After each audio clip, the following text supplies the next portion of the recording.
Castaner est avec nous, porte-parole du gouvernement. Christophe Castaner, bonjour. Bonjour. Vous n'êtes pas encore ministre des Relations avec le Parlement, ça va venir. Vous l'êtes sans lettres, quoi. Il n'y a pas de... Enfin si, il y a le Sénat qui... Oui, et puis il faut préparer l'ordre du jour de la session qui débutera à la fin du mois de juin et tout juillet, peut-être même une partie du mois d'août. Donc il y a déjà du travail. Vous allez être le ministre de l'ordre à mettre dans ce Parlement. Parlons d'ordre, tiens, dans ce gouvernement, parce que vous avez un ministre de la Justice qui parle beaucoup, j'ai remarqué, qui parle beaucoup. Qu'a-t-il dit encore ce matin? Je le cite, il était sur RTL. « Je ne peux pas vivre avec un bœuf sur la langue. Je ne sais pas vivre sans liberté de parole. Nous vivons dans le temps de la dénonciation. Je ne défie personne, je suis trop détendu pour cela. » Et il ajoute « Je ne vois pas de contradiction entre mes propos et ceux du Premier ministre. » Hier matin. Vous voyez une contradiction entre ses propos et ceux du Premier ministre? Je crois qu'il faut apaiser, il n'y a pas de tension à avoir. Le Premier ministre a rappelé une règle simple. C'est que quand on devient ministre, notre parole nous oblige beaucoup plus que quand on est citoyen. Et donc il a rappelé ce principe-là et il a dit qu'effectivement, ma parole, à l'instant où je vous parle, n'est pas celle de Christophe Castaner qui habite à Forcalquier. Elle est celle du porte-parole du gouvernement et donc elle m'engage et elle engage le gouvernement. Ça vaut pour le garde des Sceaux comme pour chacun des ministres. Donc il doit se taire? Non, il doit parler chaque fois que c'est nécessaire et je parle chaque fois que c'est nécessaire. Ça, c'est légitime. Mais en même temps, nous devons savoir que notre parole engage. Elle a plus de poids parce que c'est la parole du ministre. Je dirai ce que je pense, répond François Bayrou, et je continuerai à le dire. Mais personne ne lui reprochera, ni pour lui, ni pour aucun ministre, de dire ce qu'il pense. Mais si on a le sentiment, vous la presse, nous, ses collègues, qu'à un moment donné, il vient sur les plates-bandes de tel ou tel ministre le lui rappellera. Tout ça est légitime et normal. Le Premier ministre a rappelé un principe. Le principe, c'est celui du fait que notre parole engage forcément tout notre champ ministériel et souvent le gouvernement. Et donc en cela, on doit solidarité. Quand on est ministre, et respect. On ne peut plus réagir comme quand on est simple citoyen. Voilà ce que déclare Édouard Philippe. Et pour moi, c'est une évidence. C'est une évidence pour vous. Oui, mais François Bayrou dit qu'il réagit comme un simple citoyen lorsqu'il appelle une rédaction, par exemple, lorsqu'il appelle un responsable de Radio France. Non, il a lui-même, depuis les propos du Premier ministre, apaisé cela. On peut reconnaître une maladresse si on donne le sentiment... C'est une maladresse? On peut reconnaître une maladresse si on donne le sentiment qu'il y a une menace dans le propos. Ça n'était pas le cas pour François Bayrou. Mais il a appelé pour se plaindre. Non, vous savez que c'est cette culture qu'on a un peu dans le milieu politique de faire du off. Et quelquefois, le off peut être mal interprété. Ce fut le cas. Maintenant, passons à autre chose, à l'essentiel. Il a appelé. Bien sûr, il le reconnaît lui-même. D'accord, il a appelé pour se plaindre. On est bien d'accord. Et il a appelé pour se plaindre d'une enquête sur des collaboratrices qu'il connaissait. Il était inquiet pour cela. Oui, je vous confirme ses propos, vu que c'est lui qui l'a confirmé. J'ai appelé en tant que simple citoyen. Et le Premier ministre lui a rappelé qu'aujourd'hui, il n'était plus un simple citoyen. Il ne peut pas prétendre être un simple citoyen. Moi, je ne pense pas. Je pense que quand votre parole, et notamment vis-à-vis de la presse, de fait, elle est publique, à ce moment-là, vous êtes engagé par cela. Tout ce que je vous dis ici, ou je dis à d'autres journalistes à l'extérieur, m'engage. Est-ce que vous avez un problème avec la liberté de la presse? Pas de problème, des fois des inquiétudes quand je suis face à vous, par exemple. Non. Mais un problème, bien sûr que non. Et au contraire, il faut la réaffirmer, il faut la défendre absolument. Et il ne faut pas penser qu'elle doit nous gêner. Elle est un contre-pouvoir dans notre démocratie. Elle peut dénoncer des choses. Les Français en ont besoin. Vos auditeurs en ont besoin. Et moi, je fais confiance à cette liberté-là parce qu'elle est fondamentale. Mais elle vous oblige aussi, vous les journalistes, dans le contrôle de vos sources, dans l'anticipation des conséquences de la dénonciation de tel ou tel fait. Quand vous avez un ministre du Travail qui dépose plainte contre un journal, Libération, parce que Libération a publié des documents sur la réforme du droit du travail, pardon, mais on peut se poser des questions, non? Sauf qu'elle n'a pas porté plainte contre Libération. Elle a porté plainte contre une fuite dans ses services de documents qui sont identifiés comme un projet de loi alors que ça n'est pas le cas. Aujourd'hui, on veut créer la confiance avec l'administration. Le président de la République a posé le principe de ce qu'on appelle le spoil system. Il a diminué la place des cabinets ministériels pour que les ministres travaillent en direct avec leur administration. Si l'administration ne respecte pas cette règle du jeu et ne respecte pas sa propre règle, qui est celle de la confidentialité, elle commet une faute. Et l'administration, comme les politiques, doit être exemplaire. Oui. Et dimanche dernier, quand Richard Ferrand, commentant le résultat du premier tour de la législative, a ironiquement parlé d'efforts méritoires des journalistes contre lui. D'efforts méritoires des journalistes contre lui. son propos n'engageait que lui, ça n'était pas une menace pour la presse. C'est marrant, il y avait l'ironie dans son propos. Les propos n'engagent que ceux qui les tiennent. Mais bien sûr, parce que je ne vais pas vous dire qu'il a eu raison dans l'ironie. Par contre, on peut comprendre que dans sa situation, il a un sentiment de satisfaction que les habitants lui aient confirmé leur confiance, et à ce moment-là, il vous met un tacle. Ça fait partie du sport, il faut l'aspecter. Bon, et nous, quand on met un tacle, vous le respectez, non? Et ça nous fait râler, mais on le respecte évidemment. Bon, d'accord. Ne vous inquiétez pas, de temps en temps, on en remettra. Hein. Depuis 5 minutes, déjà, l'exercice non, n'est pas facile. Pas du tout. Non, pas du tout, Christophe Castaner. Moi, je pose des questions. Hein. Quand on est ministre, je reprends l'expression d'Édouard Philippe, quand on est ministre, on ne peut plus réagir comme quand on est simple citoyen. Est-ce que François Bayrou est pardonnez-moi l'expression, elle est un peu familière, est un boulet pour Emmanuel Macron, devenu un boulet? Ça n'est pas un boulet, il a contribué à sa place à la victoire d'Emmanuel Macron. Il est un partenaire politique. Il représente un spectre dans l'espace politique qui est différent de celui que je représente. Je viens du Parti Socialiste. Donc ce qu'il représente est important. Ensuite, il doit jouer collectif. Le président de la République a rappelé ses règles du jeu collectif des ministres sous l'autorité, et seulement sous l'autorité du Premier ministre. Mais est-ce que vous n'avez pas le sentiment que François Bayrou a l'impression d'avoir fabriqué Emmanuel Macron, et que François Bayrou se dit sans moi, Emmanuel Macron ne serait jamais devenu président? Vous savez, la modestie n'est pas la règle la plus partagée chez tous les politiques. J'ai moi-même... Et chez lui non plus? J'ai moi-même Chez lui non plus? Je peux vous parler que de moi. Non, mais attendez, Christophe Castaner, là c'est de la langue de bois, là. Chez lui non plus, c'est pas un grand modeste, François Bayrou? Il est comme la plupart des politiques, la modestie est nécessaire, il faut peut-être la rappeler. Égocentrique? Non, je ne suis pas là mais je vous pose la question. Je vous pose la question parce qu'on a l'impression à l'entendre parler que sans Bayrou, Macron ne serait rien. Mais chacun peut avoir cette impression. Moi, je sais que Macron, pour ce qui me concerne, non, par rapport à Emmanuel Macron. Ce que je sais, c'est qu'Emmanuel Macron est par rapport à François Bayrou. Mais je vais quand même vous dire un truc, c'est qu'Emmanuel Macron, il est là parce qu'il l'a voulu et parce qu'il a tout fait pour l'avoir. Et les députés qui vont rentrer à l'Assemblée nationale cette semaine pour quelques-uns et la semaine prochaine, ils doivent l'essentiel de leur score à Emmanuel Macron. Voilà la seule chose que je sais. C'est lui le patron. C'est clair. C'est clair. Donc quand Édouard Philippe intervient hier matin pour recadrer François Bayrou, c'est parce qu'Emmanuel Macron le souhaite. Non, il a posé des principes, Emmanuel Macron. Il a dit, je fixe une règle. Parmi ces règles, il y a celle selon laquelle, dans le gouvernement, nous sommes sous l'autorité du Premier ministre Édouard Philippe. Et c'est normal que ce soit le Premier ministre qui fasse l'arbitre quand c'est nécessaire. C'est lui qui fera l'arbitrage sur les dossiers, c'est pas le président de la République. Par contre, le président de la République fixe un cap. Il fixe un calendrier. La semaine dernière, il l'a fixé à Nicolas Hulot sur les engagements de la France contre le réchauffement climatique. Il lui a dit, je veux que sous 15 jours, en Conseil des ministres, on arrête un calendrier, et dans un mois, qu'on soit sur des propositions concrètes. Voilà la responsabilité du président et le message du président. Derrière, c'est le Premier ministre et les ministres compétents qui doivent préparer cette feuille de route qu'on verra dans un mois. Je vais revenir sur le projet de loi sur la moralisation de la vie publique, sur l'idée de redonner confiance en la vie publique. Mais Christophe Castaner, dimanche soir, vous étiez avec Emmanuel Macron. Vous êtes passé le voir, c'est vrai. Je suis passé effectivement le voir en fin d'après-midi. Bon, en fin d'après-midi. Qu'a-t-il dit du premier tour de législative?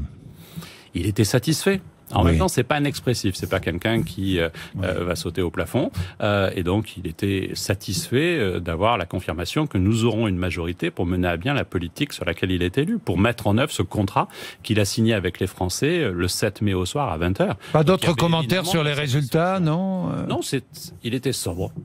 Sobre et dans la responsabilité. Mais je vais vous faire une confidence. Je pense qu'il a changé, non pas l'homme, mais de comportement, même avec moi, depuis qu'il est président de la République. Il est devenu président de la République. Et donc, il y a de fait une autorité, une distance dans ses expressions. Mais il continue à vous tutoyer quand même. Vous continuez à avoir des relations amicales. Bien sûr, mais il est le président de la République. Moi, je l'interpelle moins par texto que je le faisais précédemment. Parce que je respecte le fait qu'il soit rentré totalement dans la fonction du président de la République et que le conseiller que j'étais quand il était en campagne, aujourd'hui était différent. Je suis un ministre exécutant d'une politique. Une femme présidente de l'Assemblée nationale, Christophe Castaner. Pourquoi pas? Vous y êtes favorable? Une femme, un homme... oui, non mais d'accord, mais bon, parce que ça n'a jamais existé. Non, mais je ne vais pas me prononcer, mais ce que je veux dire, c'est qu'en plus, comme ministre en charge de la relation au Parlement, je dois respecter l'autonomie des chambres. Et donc, ce n'est pas le ministre de la relation au Parlement qui doit dire, voilà le bon choix. Donc, on les réunira. Là, je prendrai l'initiative d'être présent, de faciliter leur travail. Mais ensuite, ce sont les nouveaux parlementaires qui travailleront sur leur président de groupe, sur le ou la présidente de l'Assemblée nationale. Et que direz-vous à ces nouveaux députés ? Bon courage d'abord, je commencerai par les féliciter, et ensuite je leur donnerai quelques clés sur comment marche l'Assemblée nationale, quel est le rôle d'un parlementaire, en faisant attention à ne pas se précipiter. Je crois qu'il faut toujours respecter les temps. Les temps d'apprentissage sont nécessaires aussi, même pour un député. Et que direz-vous à l'un de vos députés si ce député choisit de voter contre une loi du gouvernement, par exemple ? Si je pense que la loi est bonne, et je crois que si je la défends au Conseil des ministres, je le ferai, je plaiderai et j'expliquerai pourquoi cette loi est bonne. Si le parlementaire, qui est parfaitement libre de voter contre un texte, parce qu'il n'y a pas de mandat impératif en France, le fait, je tenterai de le convaincre. Si je ne le convainc pas, je le laisserai voter, parce que je n'ai pas à l'interdire de voter. Mais je lui rappellerai quand même ce que je vous ai dit précédemment. L'essentiel des parlementaires qui sont élus doivent leur score, moi y compris, à Emmanuel Macron et à la dynamique politique qu'il a mise en œuvre. Il ne faut pas qu'il l'oublie, si j'ai bien compris. Je le rappellerai sans cesse. Mais je le rappellerai sans cesse, parce qu'il faut toujours savoir d'où l'on vient. Ça aide toujours à savoir où l'on va. Mais c'est bon un tel culte de la personnalité envers Emmanuel Macron. J'écoutais Jean-Luc Mélenchon le dire. Je suis inquiet, il y a un tel culte de la personnalité, dit Jean-Luc Mélenchon. Connaissant Jean-Luc Mélenchon et son rapport à la personnalité, je doute qu'il soit parfaitement libre arbitre et bon juge sur ce sujet. Mais ce que je vous dis était vrai aussi pour François Hollande. En 2012, je n'aurais pas été élu si Nicolas Sarkozy avait été réélu. Parce qu'il y a des mouvements politiques. Celui-ci est amplifié. Il est amplifié par la personnalité, par les premiers pas du président, par la composition du gouvernement, autant de messages que les Français ont trouvé extraordinaires. Le dépassement politique et le renouvellement politique. Ils ont marqué la volonté du renouvellement. Vous avez voté toutes les lois présentées par les gouvernements de François Hollande ? Non, pas toutes, pour ce qui me concerne.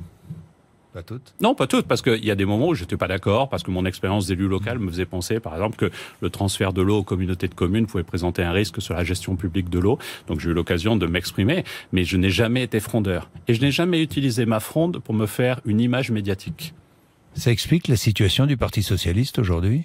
Je pense que l'immobilisme dans lequel a été le Parti socialiste et le groupe socialiste à l'Assemblée du fait des frondeurs est une des causes de choix qui ont toujours été des choix mous, à mi-chemin et jamais... Ce parti est mort, ça vous fait un peu mal au cœur de voir ça ? Enfin, mort, en train de mourir. Alors, j'ai de la vraie tristesse pour un certain nombre de mes collègues, mais y compris des Républicains d'ailleurs, qui ont été emportés par la vague et qui pendant 5 ans avaient fait leur boulot le mieux possible, ont été sur le terrain. On a entendu des témoignages. C'est d'une violence absolue la politique. Vous pouvez monter très très vite. Et d'une injustice totale. Mais l'injustice, je l'ai connue aussi quand j'étais tête de liste aux élections régionales et où j'ai fait le choix en Provence-Alpes-Côte d'Azur de retirer ma liste le soir du premier tour. Après 9 mois d'une campagne où j'ai dormi 3 heures, après des engagements totaux de mon équipe et où je prends la décision de dire stop, on arrête pour empêcher que ma région bascule au Front National, je peux vous dire que le sentiment d'injustice, je sais ce que c'est. Je sais qu'on peut reconstruire par le travail. C'est mon cas. Bien. Vous dites, et j'aime ça, les électeurs et les Français veulent savoir. Vous savez, j'adore ça. Christophe Castaner, moi je veux savoir, est-ce que François... Première question, sur le sujet qui nous occupe aujourd'hui, puisque le projet de loi sera présenté à l'Assemblée nationale, en Conseil des ministres tout à l'heure, est-ce que François Bayrou est aujourd'hui le mieux placé, franchement, pour défendre ce texte de loi, pour défendre cette loi? Oui, parce qu'il l'a écrit, il a contribué à l'écrire, il l'a porté, il l'incarne pendant la campagne présidentielle. Mais est-ce que dans l'esprit des citoyens, c'est le mieux placé, selon vous? Moi, je crois que oui, parce que les citoyens, ce qu'ils veulent, c'est que la justice s'applique à tous. Mais par contre, qu'il n'y ait pas une anticipation. Donc à lui, un jour. Et qu'il n'y ait pas. Mais lui, garde des Sceaux. Le jour où le garde des Sceaux serait mis en examen, s'il devait être mis en examen, il démissionnera immédiatement. C'est la règle qu'a fixée Édouard Philippe et nous la tiendrons.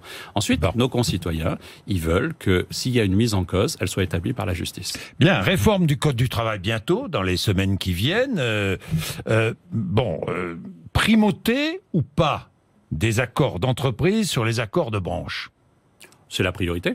La priorité, effectivement, qu'on puisse travailler, discuter, donc échanger primauté des accords d'entreprise sur les accords de branche. Ça fait partie des engagements du président de la République, enfin, du candidat devenu c'est président très important ce que vous dites. Et donc, primauté des accords d'entreprise sur les accords de branche. Partout où il y aura un accord d'entreprise, il primera sur l'accord de branche. Là où il n'y aura pas d'accord entre les salariés et leur patron dans l'entreprise, c'est l'accord de branche qui va primer. Même le contrat de travail ? Alors, sur le contenu, c'est autre chose. Sur le contenu, il y a un socle, et sur le contrat de travail, la ministre l'a rappelé, le CDI reste la règle.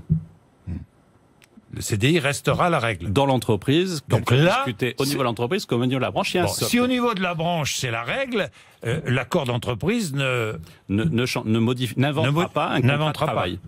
Il y a des principes de base. Pas de contrat de mission, par exemple, comme ça peut exister. Le CDI, le SMIC, le bâtiment. Les 35 heures, l'égalité femmes-hommes sont des sujets sur lesquels l'accord d'entreprise n'a pas vocation à déroger. Bon, j'ai besoin d'autres précisions. Je vais tenter. Allez-y. Début 2018, la CSG augmentera, on est bien d'accord. 1,7. C'est bien cela, hein ? C'est le solde net qui sera d'1,7, en particulier pour les retraités, j'anticipe votre question. Oui, non, mais d'accord, parce que pour les salariés, ça représente plus, à peu près 500 € par an. Un peu plus. Puisque les cotisations salariales, maladie et chômage vont disparaître, on est bien d'accord ? Oui, mais pour les retraités, alors, qui va payer cette hausse de la CSG ? Alors, on transfère effectivement, on donne du pouvoir d'achat à tous les salariés de France, tous, quel que soit leur revenu. Très bien. Et avec la prime pour l'emploi, pour les plus petits salaires, on va leur donner un 13e mois. On va pas leur donner, ils vont gagner un 13e mois pour augmenter le pouvoir d'achat. Et on transfère cela, parce qu'il n'y a pas d'argent qui apparaît comme ça représente 20 milliards d'euros. On le transfère sur une hausse de CSG qui va toucher les revenus du capital et qui va toucher 60% des retraités qui aujourd'hui sont au-delà d'un seuil entre 1400 et 1500 € par mois de retraite. C'est petite retraite, 1400 € par mois, hein, pardon. À 3 000, ceux qui sont à 4 000 vont contribuer aussi. Par contre, en parallèle, et c'est une demande du président de la République que ça se fasse en même temps, on va supprimer la taxe d'habitation pour 80%. Donc il nous restera 10-15% des retraités les plus aisés, et pas ceux à 1 500, plutôt ceux qui seront à 3 000 ou 4 000 € par mois, qui effectivement verront une augmentation de CSG de 1,7%. Avec un taux qui va passer à 8,3%. Une augmentation de 1,7%, donc chacun peut faire le calcul, mais pour seulement les 20% de retraités les plus aisés. Et en parallèle, je peux vous dire que quand ils n'auront plus à payer les prothèses auditives, quand ils n'auront plus à payer un certain nombre de soins dentaires, les couronnes qui coûtent 1 500 €, pour citer qu'un exemple, mais ils verront qu'au bout du compte, ils auront fait beaucoup d'économies. Bien. Nous avons le calendrier des premières réformes. Nombreuses d'ailleurs, nombreuses. Alors, sur la dose de proportionnel et sur la diminution du nombre de parlementaires, ça attendra un petit peu, si j'ai bien compris, Christophe Castaner. Remarquez, tous les pouvoirs en place ont retardé, et finalement, ça n'a jamais été voté. Non, mais vous savez, quand on vote une loi, elle ne s'applique pas rétroactivement. On ne peut pas dire on tombe à 300 députés, on supprime. Pour les prochaines... Et regardez, on avait dit, mais c'est tard pour la loi sur le non-cumul des mandats. Pour les parlementaires. Elle s'applique. La semaine prochaine, vous n'aurez plus un parlementaire cumulard. Mais c'est vrai qu'on l'a voté il y a 3 ans et que certains disaient, mais pourquoi attendre 3 ans ? Tout simplement parce que vous n'appliquez pas rétroactivement une loi. Il y a une mesure importante dans le programme d'Emmanuel Macron, c'est le service national universel et obligatoire. C'est pour quand ? Il faut un peu de temps pour le mettre en œuvre. Vous savez qu'il faut préparer les infrastructures. C'est un projet d'investissement lourd. Et donc, le ministre... 30 milliards d'euros sur 5 ans. Oui, dans la durée, peut-être un peu moins. Ce chiffrage avait été contesté à l'époque, mais affinons cela. Mais de toute façon, la question n'est pas seulement celle du coût, c'est la question de l'ambition. L'ambition est une ambition citoyenne. Ramener des jeunes à la citoyenneté. Mais justement, retrouver ce mois qui correspondait au mois de classe quand on avait le service militaire. Ils ne sont pas allés voter, d'ailleurs, dimanche pour la plupart. Et donc, c'est un sujet sur lequel travaille déjà la ministre en charge des armées, et avec un objectif de mise en œuvre dans la mandature. Mais c'est suffisamment lourd que je puisse Dans la mandature, c'est-à-dire dans les 5 ans. Dans les 5 ans, c'est suffisamment lourd pour que je puisse pas vous dire, voilà, c'est prévu pour dans 1 an.